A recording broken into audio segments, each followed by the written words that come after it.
and welcome back to Why We'll Know Date These Guys. Please listen while Joel takes a sip of his drink.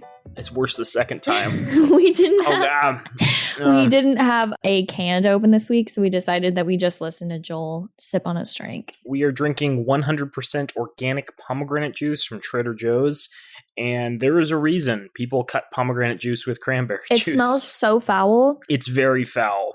You know how like pomegranates are meant to be like a garnish? Like you take a couple and throw them on a salad and they have like a nice crunch and a little bit of acidity. Man was not supposed to eat a pomegranate alone. Man was supposed to pair pomegranate in like a nice reduction or a jam or something. But yeah, it's very tart. It has that mouthfeel of like an underripe banana where it like makes your tongue all tingly. Oh my God, yeah, it does. I'm not a fan. It is not pleasant. It definitely, if you've ever like purchased pomegranate juice from the store and saw cranberry juice mixed in. I don't think there's any added sugar in here. The juice manufacturers were looking out for you. That's what we don't know. Naomi, why are we here? Welcome back to our Sex Ed series. Today we're talking about all things pregnancy. We're going to talk about miscarriages, postpartum depression, how you can get pregnant, pregnancy myths. Now, Naomi, I feel as a man that this show is biased towards the needs of women. Where's our male health episode? Well, as soon as men can get pregnant, then we'll talk about male health. That seems fair. Also, I would assume most of the advice for male health is like... male reproductive health. Get a prostate exam every so often and feel make sure you cough ginnies, really well. Feel your ginnies on occasion in the shower to make sure you don't detect any weird lumps. There, we've done it. I would hate another to be classic named Jenny. episode. That's all I'm saying. The Karen of her time.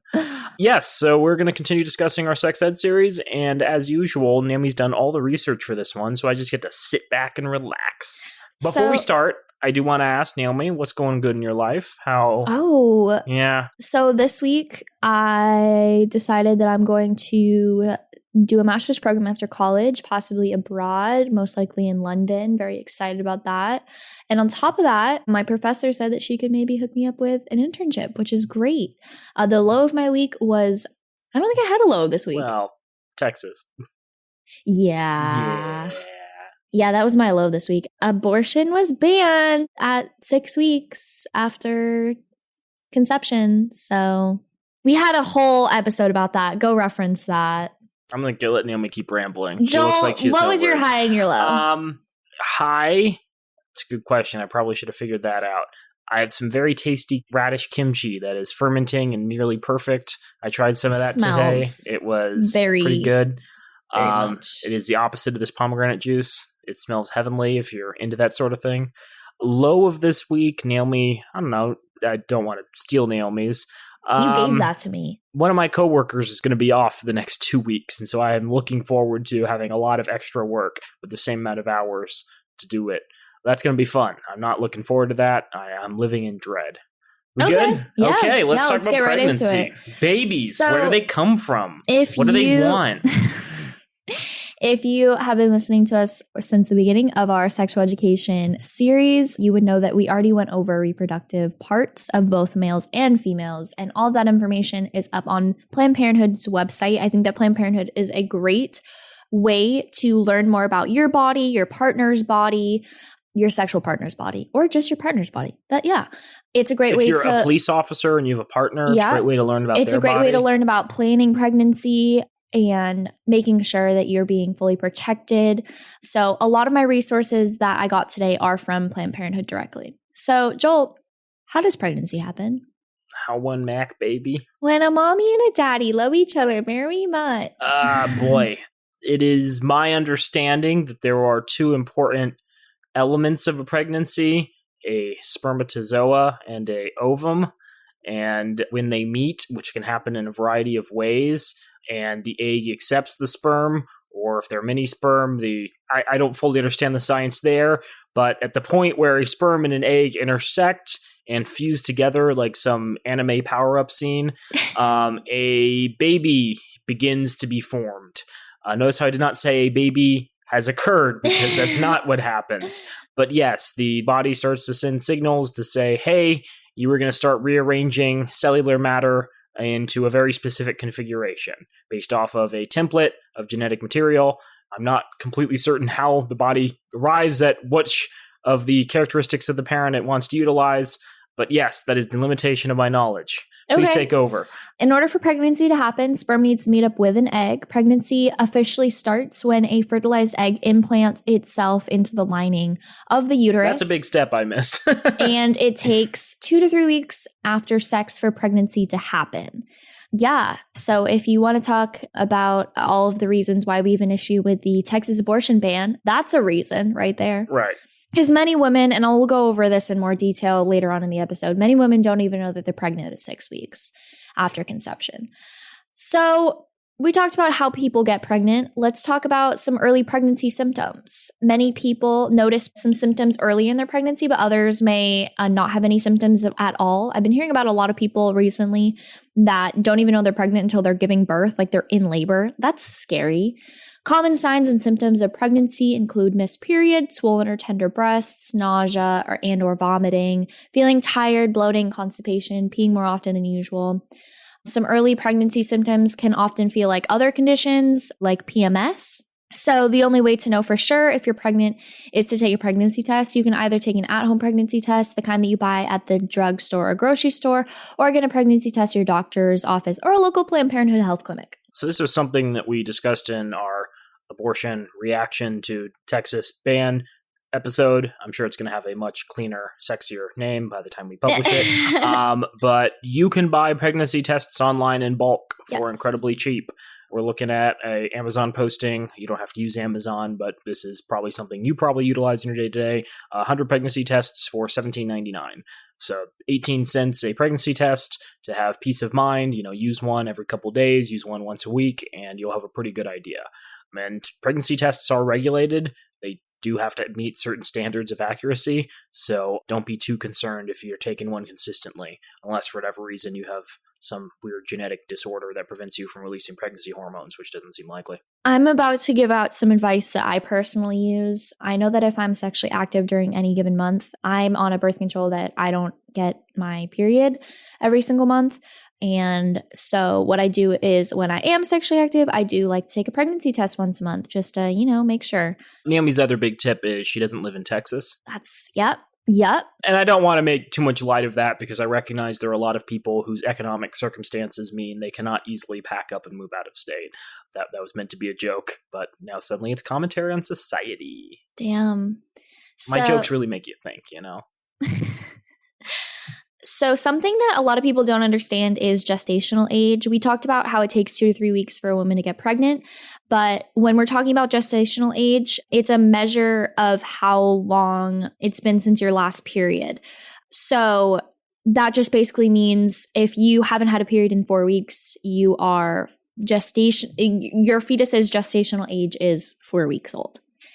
So common knowledge about pregnancy says it lasts 9 months, and it's true that you're usually pregnant for about 9 months, but the way pregnancy is measured, it makes it a little bit longer. And a typical full-term pregnancy ranges from 38 to 42 weeks, or around 10 months. So just to give a little, So some common questions that I get a lot, even though I'm not a professional. Amy's just walking through the mall and people approach her and they're like, hey, I have a question about pregnancy. No, I used to I told you this. I used to go to parties and people used to ask me stupid freaking questions about STIs. And I'm just like, just go to your doctor and ask them. What the hell? Well, okay, I'll say this. Our healthcare system, as we've remarked multiple times, is very fucked up. The idea that people can just schedule doctor's appointments and ask them questions. By doctor, I meant WebMD. That's a terrible fucking idea. If you've heard anything on a podcast that makes you pause and question whether or not we're experts, that's probably the worst of all the things we've said. Don't rely on WebMD. Try to make friends with a medical professional. That's my best advice if you can't afford it. And even then, they're not always going to be accurate. So let's talk about some common questions, or one common question that I get asked a lot is, can you get pregnant from pre-cum? So pre-cum is something that comes out of a man's urethra, either before or during sex. It's not a full ejaculation, so it doesn't have as much sperm as a regular ejaculation, because a regular ejaculation has millions and millions of sperm coming out. So pre-cum doesn't have as many, you have a very low percentage of getting pregnant just from pre-cum, but it is still possible. So just to go into a little bit more detail about pre-cum, it's also called pre-ejaculate. It's a small amount of fluid that comes out of the penis when you're aroused but before ejaculation happens. It doesn't usually have any sperm in it, but some people's pre-cum does have a small amount of sperm in it sometimes. This means sperm can get into the vagina and possibly fertilize an egg. Like we mentioned in the last episode of the sexual education series, when we went over reproductive parts of both females and males, we talked about how sperm can live in the vagina for up to 7 days. If you're not ovulating at the time that you had sex, you could fertilize the egg later on in the month. So this is why the pull-out method doesn't work. Yes. A lot of people think that as long as they pull their member out of the vagina before ejaculation, everything's a-okay. But no, you can be leaking sperm the entire time. Wait, if your balls are the Jennies, what is your penis? We'll get back to that. Okay. Is it the Karen? Is it the Karen? The Karen? Oh, God. Pretty pushy, yeah. Yeah, so that's a big reason the pull-out method doesn't work. I've heard claims by really horrible sex educators that because condoms have a certain risk of failure that they also don't work. And that's kind of silly because, one, it greatly decreases your chance of getting pregnant. And two, if you're using condoms properly, they should work 100% of the time. Yes, they can rip, they can tear. It's also possible that you've put it on improperly and there's stuff leaking from around you. But yeah, don't be concerned about all of like the myths surrounding pregnancy. Preventing pregnancy is fairly straightforward. That in mind, try to use as many forms of birth control as you can in conjunction. Just because someone is on birth control doesn't mean, guys, that you can skip wearing a condom. Birth control can fail. Someone might have forgotten to take a pill at some point. Yes, or taken it too late. It's also, very possible that they may have an STI. Don't forget about those. Yes. There's other reasons to put STDs, condoms on, gentlemen. Yes. Make sure that you make a sound investment in your future. It's kind of like investing in a 401k. It'll have great dividends down the line. It's also probably investing in your future in the relationship. Having a baby or having the possibility of a baby with a sexual partner. It can only make the relationship stronger, Naomi. You said that was the WebMD was the worst advice. That was the worst advice. I figured I had to one up it. So what are the stages of pregnancy? Pregnancy lasts about 40 weeks. Like we mentioned, the stages of pregnancy are divided into 3 trimesters. Each trimester is a little longer than 13 weeks. So like I mentioned before, in the first trimester, you have swollen breasts, morning sickness, nausea, things of that. You have cravings or distaste for certain foods, mood swings, constipation, headaches, heartburn, tiredness, weight gain or weight loss. And then the second trimester, body aches, stretch marks, darkening of the areolas, a line on your skin running from your belly button to the pubic bone, patches of darker skin, numb or tingling hands, itching of the abdomen, palms and feet, swelling of your ankles, fingers or face. And in the third trimester, you have some shortness of breath, needing to pee even more often, hemorrhoids, your breasts leaking, a watery pre-milk called colostrum, your belly button sticking out, trouble sleeping, the baby dropping or moving lower in your abdomen, and contractions. So all awesome sounding things. Yeah. I can't imagine why women would not want to get pregnant. That seems like an amazing experience. Yeah, so men, if you're listening to this, think about this and think about what you're putting your partner through before you accidentally inseminate them. I mean, I think there's another component which is worth noting, which is pregnancy is not just physical changes. It's also a lot of mental changes. And I don't know how much like the psychology of mothers has been studied. I'm sure it's been studied extensively, but most likely someone's going to be in a consistently weary mental state because there's a tiny ball of energy moving around inside of them at all hours. They're probably going to be making less great decisions. They're going to have like weird cravings for different foods. They probably are going to have some self-esteem problems, especially if they used to, have like a below average body weight or an average body weight, and all of a sudden they ballooned up. And then, that's obviously very natural. You need to gain weight to support something growing inside of you. But in this society, if you put on weight, even in order to nurture and help grow a baby inside or a fetus inside of you, you still like feel self-conscious. Yeah, it's kind of a full-time job for 9 months. And, obviously for the 18 years that follow kind of full-time job? Yeah. Come on. You're eating a lot. You're peeing all the time. Peeing is just a full-time job within itself all the time. Look, you have to at least flip burgers for it to qualify as a job, Naomi. I know our society. But no, I think that it's all the more impressive that we live in a society where I think we don't treat women as needing R&R either before or after the pregnancies, and tens of thousands, if not hundreds of thousands of women during and after their pregnancies continue to work. Yeah. So yeah, all of this talk about, being a pussy or, man up and whatnot ignores the fact that women are very resilient. They're very sturdy. They go through a lot of shit. And that ties into a lot of issues that we have in the workforce, and we've had in the workforce since women took a larger part in the workforce, where women like to take time off after having a baby because obviously it's hard work and they want to nurture the relationship between them and their new child. And they can't do that because the men are coming in every single day and working their 40 to 50 hours a week and being there all the time. And that's why they get their promotions. And that's why we'll talk about that at another point. Joel, let's talk about how pregnancy tests work. I just wanted to throw in one more thing. Other countries, more civilized countries, have paternity and maternity leave that can be anywhere between 6 and 12 months. Yeah. That's paid, mostly paid, some unpaid time off. I know that seems utterly insane to our American listeners, but yes, other countries recognize the impact of pregnancy on women and the importance of women bonding with their children, also men bonding with their children in the early years. So yeah, just because something seems crazy, that is someone taking a year off of work, doesn't mean that it can't be done and it hasn't been successfully integrated into multiple societies. Sorry, let's move on. Pregnancy tests. You want to talk about how they work? Sure. You pee on them and they roll a little pair of dice, and depending on the outcome of the dice, you get a result. No, pregnancy tests are super accurate. They've been around for many years because the science behind them is pretty straightforward. Pregnancy tests you get at the drugstore work 99 of 100 times, and you can get them at the doctor's office, but it's going to give you about the same accuracy. Basically, they work by checking your urine for a hormone called HCG, human chorionic gonadotropin. Body only makes the hormone if you're pregnant, so if you have the hormone in you, you're most likely going to be pregnant. HCG is released when a fertilized egg attaches to the lining of the uterus when pregnancy begins. If the pregnancy results are positive, it means you're pregnant. If they're negative, it means you're not pregnant.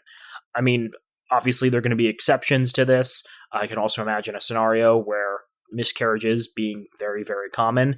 Someone is pregnant for a brief period of time and takes their test, and then for whatever reason, the egg, falls off the uterus, fails to implant properly, and they no longer are pregnant. So yeah, they're mostly accurate, but there are exceptions to this like anything else. They're most accurate when you take them right after you've missed your period, and they will always be less accurate if they're expired or if you don't use it the right way. So check the expiration date on the package and carefully read the directions that come with the pregnancy test. So you can take a pregnancy test anytime after your period is late. That's when they work the best. It's a good idea to take a pregnancy test as soon as possible if you miss your period or think you might be pregnant. The earlier you know you're pregnant, the sooner you can start thinking about your options and get whatever care you need to stay healthy. Some pregnancy tests say that they work a few days before a missed period, but the results are usually less accurate then. Read a label on your pregnancy test to find out when to take a pregnancy test and how accurate it will be. Sometimes a pregnancy test is able to find pregnancy hormones in your urine as early as 10 days after unprotected sex, but these results aren't super reliable and you may get a false positive or false negative test result. And then if your period's very irregular or you don't get periods at all for one reason or another, your best bet for accurate results is to take a pregnancy test 3 weeks after sex. So we already talked about where you can get a pregnancy test, how they work, stuff like that in our last episode of the series, but I'm going to reiterate this because we're talking about it. You can get a pregnancy test at a Planned Parenthood clinic, at a Target, Costco, Amazon, basically anywhere, like a Walgreens, CVS. A lot of different places carry pregnancy tests and things of that sort. I'd like to mention that if you do come up pregnant, if the test is positive, go and see your doctor or go and try to see someone who has expertise in that area. There are often free health clinics in a lot of cities. Yeah, I know you'll that. Probably have to wait for a while getting into one of them, but yeah, there are either low-cost subsidized options or completely free options available to the general public. So yeah, if you're desperate, if you don't have a good way of getting in front of a normal doctor you would pay money for to get a regular appointment and checkups once a year, definitely take the free options. They're out there. They're meant to be utilized. So Joel kind of talked about how you can have a positive test even if you lose the fetus. So let's talk about ectopic pregnancies. Like we mentioned before, normal pregnancies develop inside your uterus after a fertilized egg travels through the fallopian tube and attaches to your uterine lining. Ectopic pregnancy is when a fertilized egg attaches somewhere else in the body, usually in your fallopian tube. That's why it's sometimes called a tubal pregnancy. So ectopic pregnancies can also happen on your ovary or somewhere else in your belly. They're rare. They happen about 2 out of every 100 pregnancies, but they're very dangerous if not treated. Fallopian tubes can break if stretched too much from the growing pregnancy, and this is sometimes called a ruptured ectopic pregnancy, and it causes internal bleeding and infection, and in some cases can lead to death.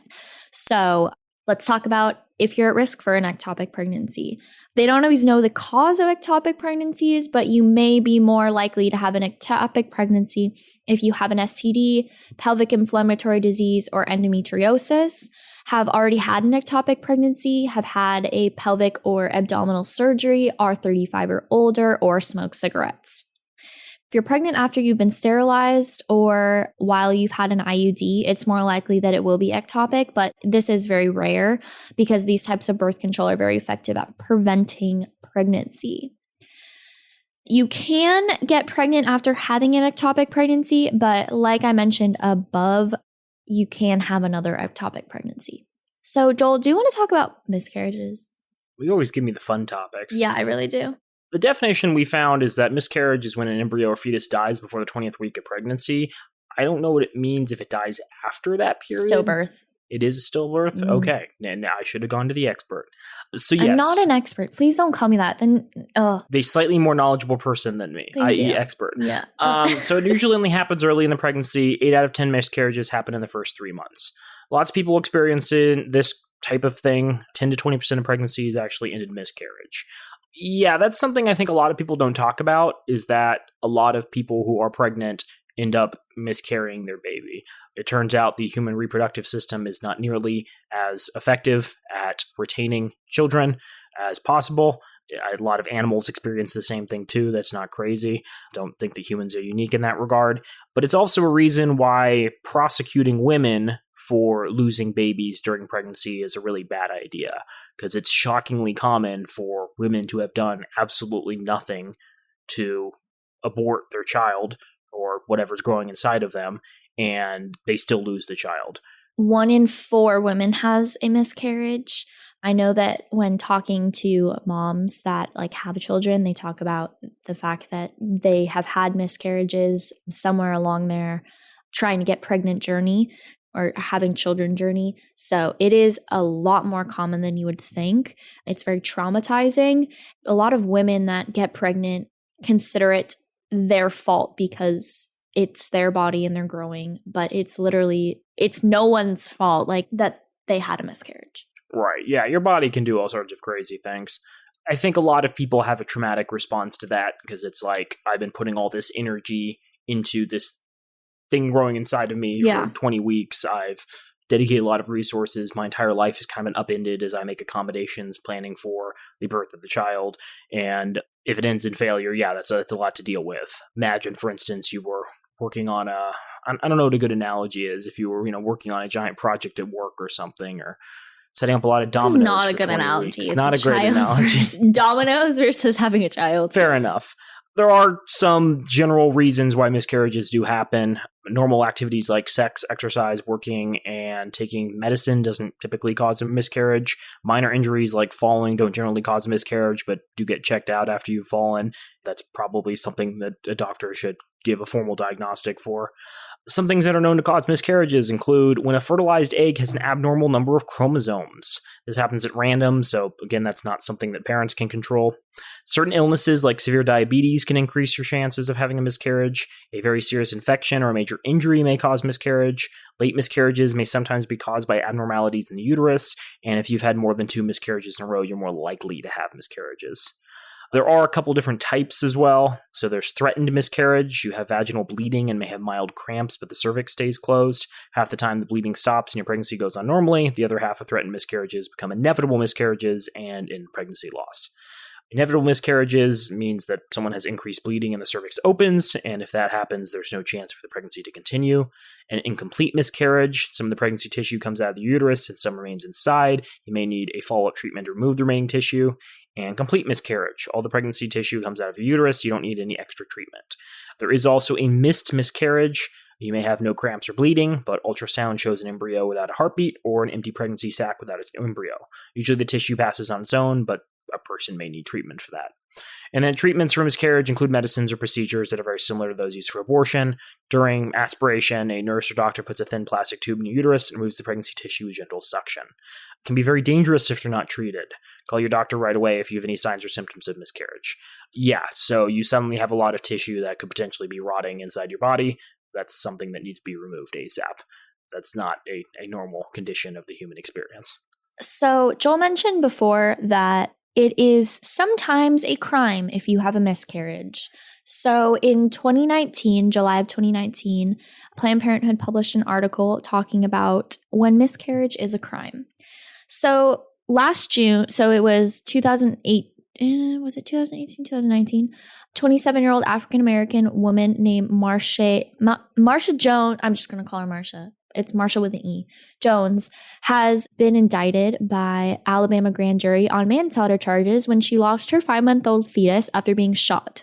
The person who shot Jones, whom the police claimed was acting in self-defense, was not charged in the shooting. Jones, however, was held responsible for being in a fight while pregnant and faced up to 20 years in prison. Due to dedicated groups of activists and lawyers and public backlash, charges were dropped and Jones was set free. Unfortunately, Jones' case was not unique. Since Roe v. Wade, there has been several cases in which women were arrested for miscarriages or stillbirths. Criminalizing pregnancy loss casts pregnant women as vessels rather than people. A fetus is a person by law in Alabama and therefore can qualify a victim of homicide. Someone like Jones can be held responsible for the death of a person if her actions are judged to be negligent. And in the state of Arkansas, the language that defines fetal personhood is extremely vague, so a person could potentially be arrested for waiting even 1 minute to call the authorities after a pregnancy loss or for engaging in behaviors that could put a pregnancy at risk.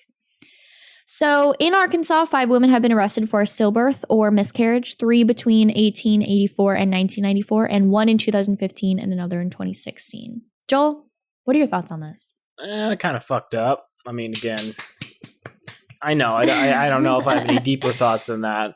I don't consider that particularly surprising. It tracks from my knowledge of how these laws are utilized.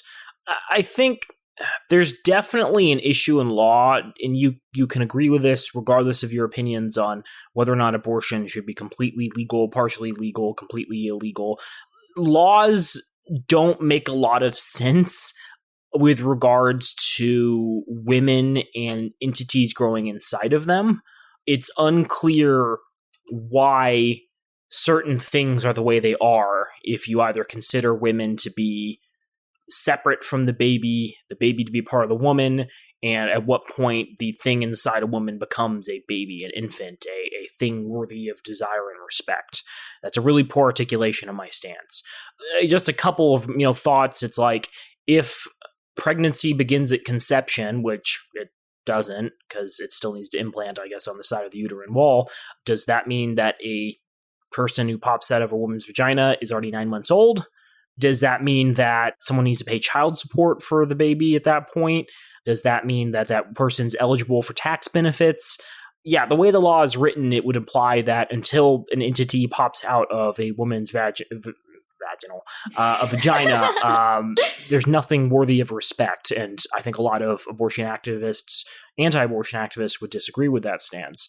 But they also haven't offered an alternative world in which we'd reconfigure society to recognize the validity of human existence at the beginning of conception, because that would require a lot of changes to insurance policies, to rental agreements, to contracts, to really everything. So yeah, it's crazy to me because a lot of people want to say it's clear cut and there's no room for debate on either side of the spectrum, but there's obviously a lot of problems saying that no, the thing inside a woman's body is not a baby, or it is 100% a baby. And I think a lot needs to be hashed out before we can finalize that conversation.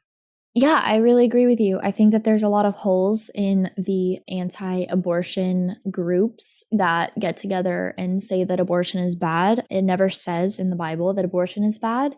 And well, there's that passage, I think, from the Old Testament where, like, if two men are fighting and one causes a woman to have an abortion in the process, he must pay, like, 9 silver pieces or something. can I just say something, though? I'm not an expert on Christianity, but for the vast majority of the Christian churches that I've attended, all of them use the New Testament and don't function out of the Old Testament. I think you're correct. I think there is a bit of picking and choosing, though, about the tenets that are worthy of respect. Especially if you're looking solely at the New Testament, there's a lot of things that Jesus says that his followers disagree with in the follow-up books. Matthew, Mark, Peter, John, all the letters. Look, I'm not going to pretend to be a theology expert.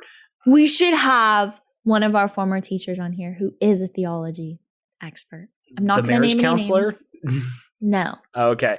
For my knowledge of ancient Rome, apparently there was an herb that grew around Rome, which could apparently that was apparently very effective at birth control. You could just consume it and would prevent most pregnancies. I don't know how true this is. I wonder how they figured that out. There does seem to be agreement that it existed in some form or another, but yeah, it was so popular it got used to extinction. I know midwives were often, considered witches in the past because they possess secret hidden knowledge of, healthy diets and natural herbal remedies and poultices and whatnot that could cure women's problems. And so often they were vilified for that knowledge. I don't have a clear grasp of, when the church decided this was the most important thing. I would say probably from like anthropological standpoint, for a lot of human history, there was a very high death rate among children. And so it's very difficult for your society to survive and thrive if, 5 out of 10, 6 out of 10, 7 out of 10 babies, die in their first couple of years. And so there may have been social pressures to pump out as many kids as possible and keep the society growing and thriving.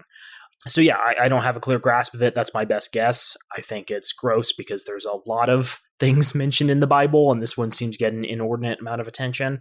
Personally, I think they should pay more attention to those passages about not getting tattoos and not shaving your head.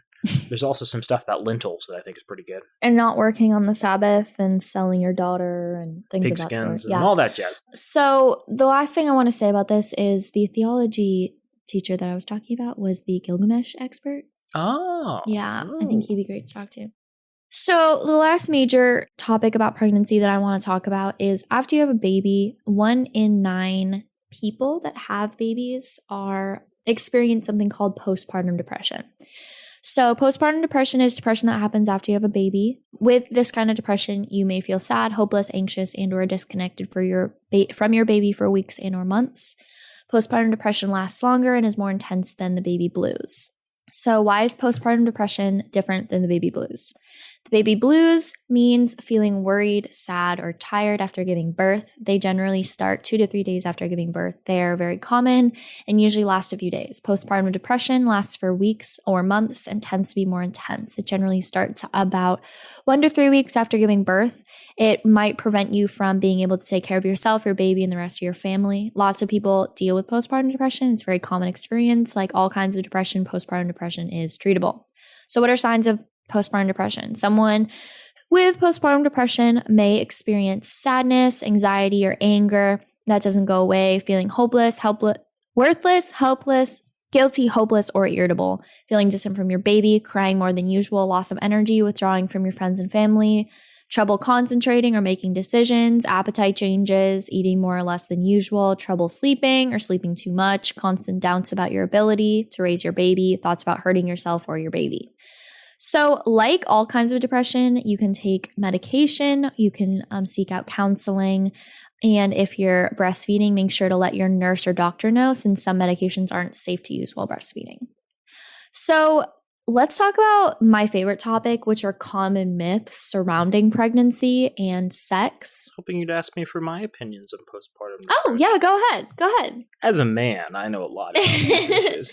I think postpartum depression is heavily caused by hormones. There's not a lot to be controlled there.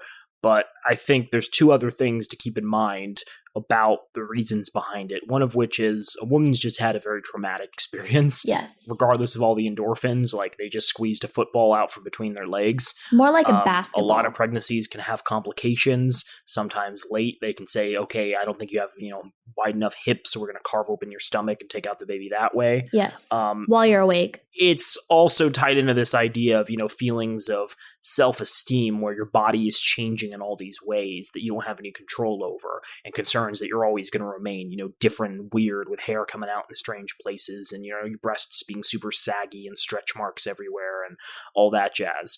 So, like, I don't think it'd be crazy to say even without hormones, probably a lot of women would be miserable post-pregnancy. And again, their partners need to recognize that they can't just snap their fingers and, get back to work because there's a lot to deal with. The second thing, and this is something I've heard from mothers, is that there's a lot of frustration about how the mother is kind of erased once the baby pops out, and suddenly all the attention of friends and family and well-wishers goes towards the baby. Yeah. They're no longer really considered an individual. Mm-hmm. The baby is now the focus of everyone's attention. And you see that a lot where sometimes parents don't even get birthday gifts anymore from their friends. They get just additional gifts for their kids, things that they think the kids would enjoy. I think this can be very frustrating too, because a lot of us enjoy the company of our friends who we think recognize and see us as equals and worthy of respect. And all of a sudden, you have all of your friends ignoring you, not having the same serious conversations you used to have with you, not having the same like playful banter and antics that you might have had before, and focusing all their attention on this new entity in your life. And while all this is happening, you also have this nonstop crying eating machine that's just pooping and crying and making your life miserable. And pooping some more. So even with all these negative thoughts, even with all these like traumatic experiences, you still don't even have enough time to sleep and like get the ability to mentally recover and have like a period of time where your body can just rest and recuperate. So yeah, I think a lot of people underestimate how long it takes to recover from pregnancies, and some pregnancies can go smoothly. Some pregnancies can end, in a matter of minutes, and, it's all smiles and giggles afterwards. But I think the process of birth is not the easiest, and anyone who tries to minimize that is either stupid or just doesn't care about the well-being of women.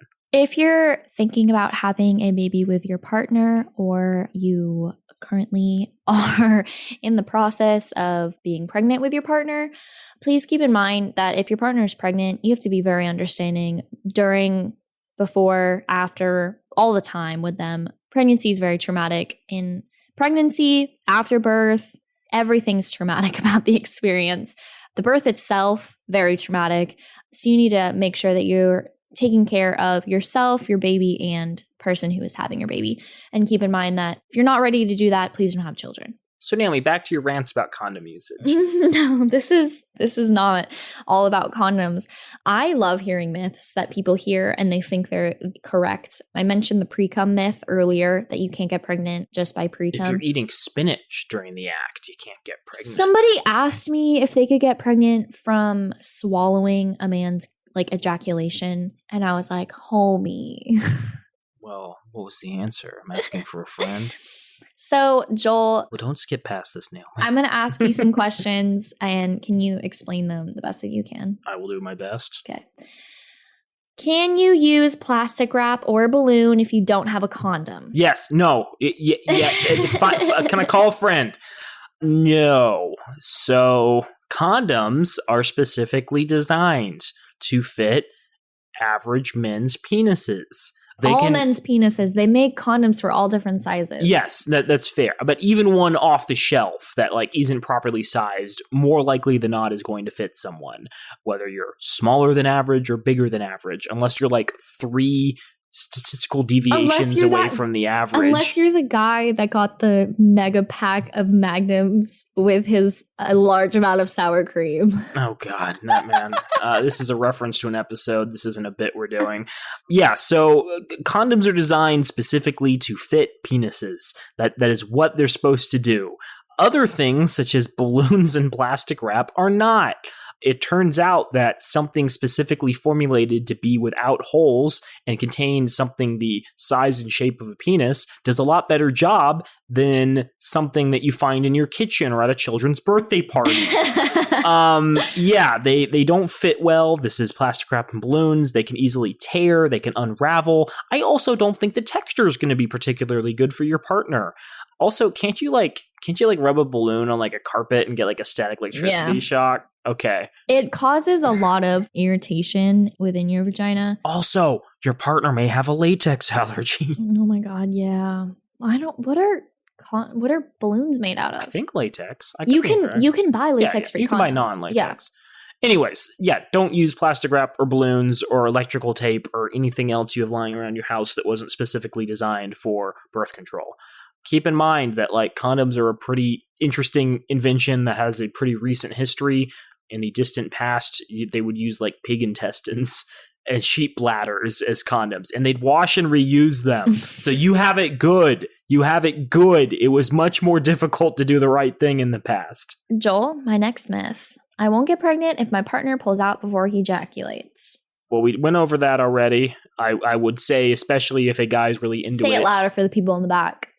Which part? Everything that you're about to say. Especially if a guy's really into it, he may have some difficulty remembering what he's supposed to be doing and pulling out in time. But as we discussed with like pre-cum, you can get pregnant from not even like a full ejaculation. There's stuff coming out of a man's member at all times that can potentially impregnate people. I've heard this. I'm not an expert in this, but I have heard this, that newer research indicates that sperm can actually survive for an extended period of time, both in the vagina and like outside in the environment. Typically, they thought it was only a couple of hours, but there is new research indicating that it can last like upwards to 5 days. No, it's 7 days in the vagina. 7 days in the vagina? Yeah. Oh, good Lord. Yeah. Oh, I'm talking about like outside. Yeah, so if someone didn't like clean their penis particularly well and they put it inside someone, look, I'm just saying, why take the risk?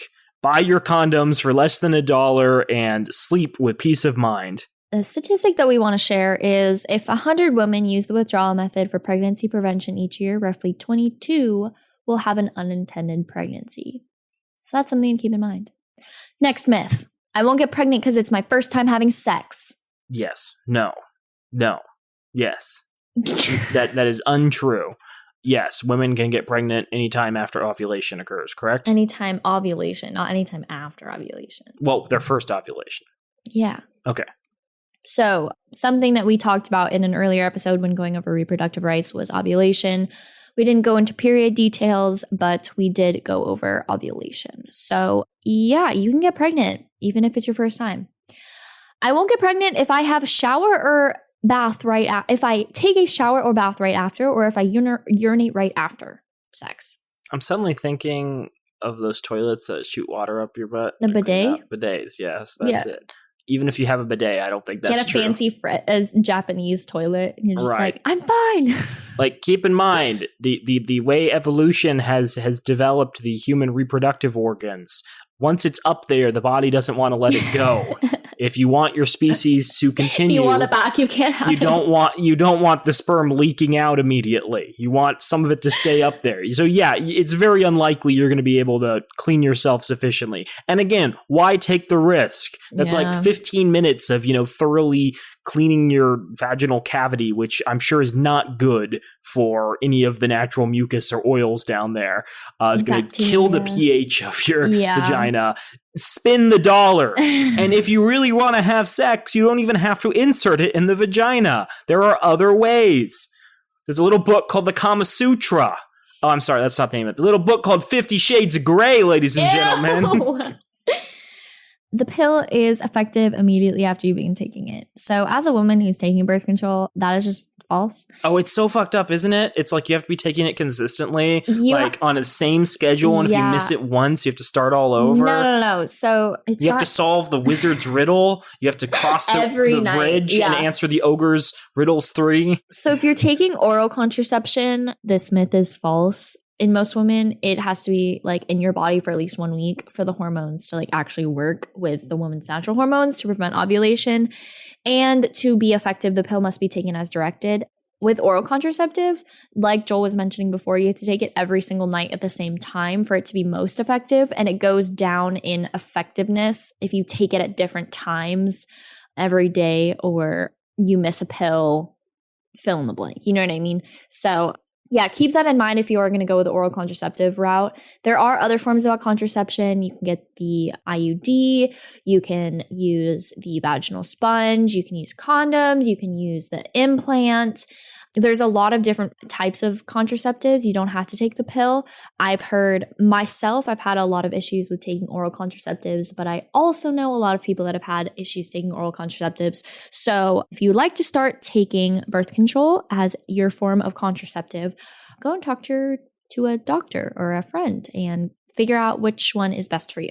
And people's experiences with these do vary. Don't think that because you've selected one, that's the one you have to stay with. I hear a shockingly high amount of women who get an IUD experience like serious discomfort from it. Yeah. And maybe you can live with that, but why should you have to? You can get it removed. You can try other forms. Don't think that that's the only method and that you're somehow weird or strange. It's a pretty much one-size-fit-all device. There are obviously going to be differences in your reproductive setup that might cause difficulties for get it comfortably inserted.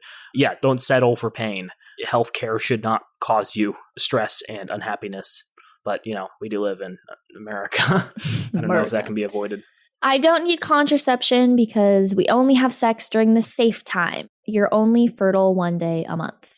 But it changes every month. That's the problem. Here's an obscure reference. God. The games Pokemon Ruby and Pokemon Sapphire had an extremely rare Pokemon called the Feebas, which was this very, very ugly fish, which in my mind was kind of a repeat of Magikarp from the first generation, which is also a very ugly, goofy fish. But Feebas was incredibly rare, Naomi. How rare? Well, there were only certain routes in your game that you could find a Feebas, and you could only encounter it at random on 6 different tiles of a map that was hundreds if not thousands of ocean tiles wide. So you would have to solve this like weird braille code in order to figure out which of the 6 tiles that it was actually on, and then you would have to go and just swim back and forth trying to get to one of the tiles and trigger the Feebas to appear.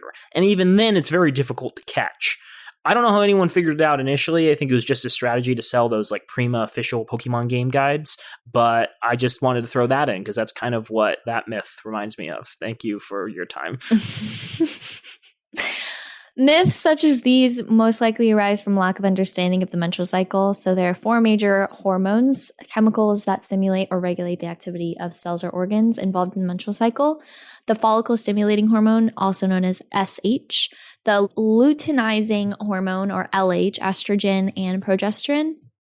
The delicate balance of these hormones regulates the release of an egg during, also called ovulation, and if the egg is not fertilized, it's called menstruation. So while a woman's cycle is more or less regular at most times, this balance of hormones can be disrupted by various factors, including age, stress, and medicines. Therefore, pinpointing the time of ovulation and predicting any safe days can be difficult. Couples can have success with the rhythm method of contraception. Contraception must carefully monitor the woman's menstrual cycles and evaluate symptoms of ovulation, as well as any external factors.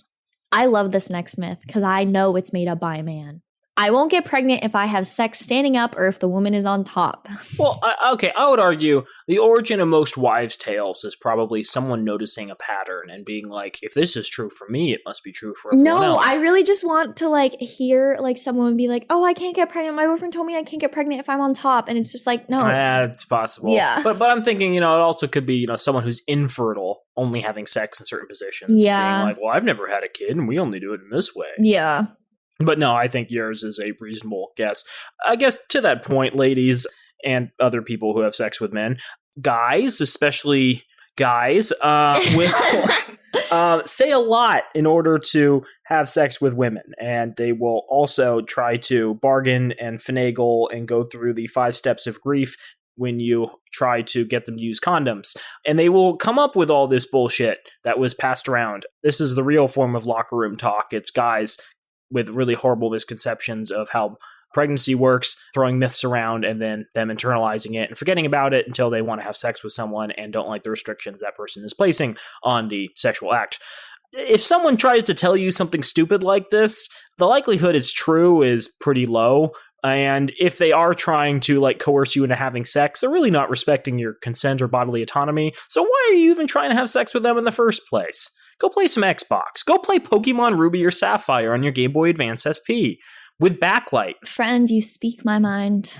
Legend of Zelda 4 Swords Adventure on my Game Boy Advance SP with the GameCube Link connector cable. Just to reiterate his point, but in more medical terms, if a man ejaculates, the sperm is deposited well into the vagina, and the sperm will by nature begin to move up through the cervical canal immediately after ejaculation. So the next one, you can get pregnant if a woman doesn't have an orgasm. Could you imagine if pregnancy only occurred when a woman had an orgasm? Well, women by nature are really good at having orgasms. There'd be like 3 children on the planet. Oof. Yeah.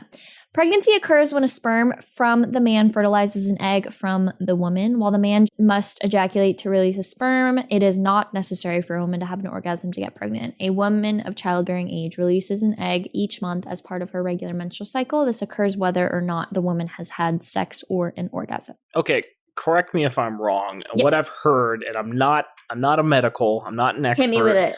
When a fetus is forming in the womb, Yep. it starts out as female. And depending on which chromosomes it has, it begins to develop either female or male reproductive parts. And what I've heard, and this could just be from, I don't know if this is a feminist or super misogynistic notion, is that there's a little nub on a fetus which is supposed to turn into the penis, and if it doesn't get the signals, it just becomes the clitoris. Are you with me so far? Yes. And so there is the argument that one of the only reasons women can have like sexual pleasure at all is because of this like leftover bit that either, becomes the penis or just develops normally. But yeah, for much of human history, there was dispute about whether or not women even felt pleasure during sex. There was a lot of misconceptions in academia, and I think as we discussed in our body parts episode, a lot of these formal parts of the reproductive system weren't formally classified until the 1980s. And there's still dispute over the existence of the, Graffinger's spot or the G spot. So I'm sure there's still a lot of research that needs to be done. Can I get back to you on that? Because I honestly have no idea, and I don't want to say something that's incorrect. So That's I will fair. get back to you on that. But I guess to my point, the reason I brought that up is evolution didn't need women to have orgasms in order to continue, right? I mean, it makes it easier to coerce women into having sex with you if they get something out of it as well. But yes, it is a happy little miracle that both sexes can experience pleasure. Great. Glad that I've cleared the room with my lovely anecdotes. Let's go back to some myths. We talked about douching after sex. Douching is not an effective method of contraception. That's when you put on board shorts and like a salmon polo shirt and a backwards baseball cap. Do you want to talk about douching? No. Okay. After ejaculation, the sperm enters the cervix and are out of reach of any douching solution. Also, douching is not recommended if you have. It can disrupt the delicate bacterial balance of the vagina, causing irritation or infection. So keep that in mind. It's also, I've heard it's really painful. So keep that in mind. I'm breastfeeding, so I can't get pregnant. 100% true. It's a better predictor than other things, but it's not guaranteed, right? I know that there is a period of time women cannot get pregnant again. I don't know how long that is after they've given birth. Do you know? So usually it's not recommended to have sex. I think it's 6 weeks after you give well, that's not because they can get pregnant during that No, what period. I'm saying is usually it's 6 weeks after you have a vaginal birth. And I think it's long, way longer, 8 to 10, maybe even 12 after a C-section. Right. So in that period of time, if you're not having sex, obviously you can't get pregnant because that is the best form of birth control. Abstinent. I'm just kidding. And so obviously you can't get pregnant during that time, but I've heard of people getting pregnant, they start having sex 6 weeks after they give birth, they're breastfeeding, and they get pregnant. But anyways, yeah, it's crazy. Then they have I take it back. Okay. I think they're called Irish twins or something if you have a baby 9 months after the next baby. Oh, Jesus. Yeah. Breastfeeding may help prevent pregnancy if a woman is within 6 months of delivery, has not had a menstrual cycle, and the baby is only feeding on breast milk, no formula or soft food supplementation. All three of these criteria must be met for breastfeeding to be an effective form of contraception. If any other situations, ovulation can occur even when a woman is breastfeeding. The nursing mother should use birth control if she wishes to avoid pregnancy. So the last major myth I want to talk about is the fact that a lot of people that I know don't want to take birth control because they think that it'll cause cancer or infertility in the future. And I'd like to reiterate for the millionth time that birth control is a very safe and effective way to prevent pregnancy. It also has a lot of other benefits. It clears up your skin, it regulates your hormones, it regulates your periods, and it does not cause cancer. It actually lowers your risk of cancer. According to the American Cancer Society, studies have found that birth control pills with both estrogen and progesterone can lower your risk of ovarian and endometrial cancer. And the longer you take them, the lower your risk. So there's also new research that suggests that birth control pills may lower your risk of developing colon cancer when you take them.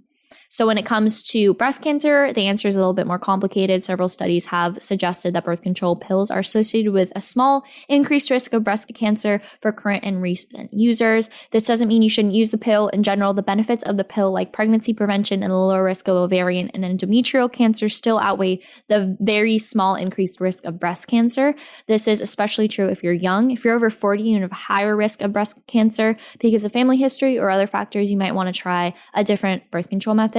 It's best to tell your doctor if you have an increased risk so that they can find a better option for you. Joel, is there anything else you want to say? I think we should be clear. Birth control is not perfect. Again, When you use birth control, you can get depressed, you can get nauseous, unbalanced hormones. You can kill your sex drive. I mean, think about it. Birth control is kind of an attempt to kill your sex drive, but a lot of people would want to take it and continue having recreational sex, and that is no longer an option. Yeah, don't think that you have to settle for any of these forms of birth control. You can definitely kind of shop around and experiment if you can afford it. I think that some people believe that they need to have birth control and they don't consider that, yes, there's going to be negative effects, or they think the effects outweigh, the benefits outweigh any of the negative inconveniences.